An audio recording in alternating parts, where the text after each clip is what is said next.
So as for the guys from Shop 102, you could tell these guys like to have a lot of fun. I mean, they know how to blow off some steam. They were out there goofing around in the dirt bike, doing some wheelies. They had a little go-kart, and they were obviously running up and down their streets.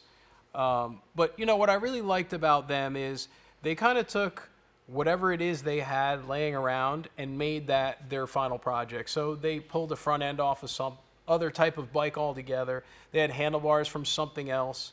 They took a frame, and it was a swing arm frame. They turned it into a rigid. And, they definitely had a vision for the idea that they wanted to have this kind of drag bike feel. They used the aluminum on the rear and the aluminum gas tank. Their choice to not paint the bike and stick with that natural aluminum finish could be cool, but it could also be risky because it could be perceived as not finished. But in the end, the bike had really nice continuity. These guys had a really hard time starting their bike, and I mean, we've been there on multiple projects through the years, and it could be a multitude of things that is wrong with the engine or the carburetor or the coil or the battery. I mean, it could be just about anything.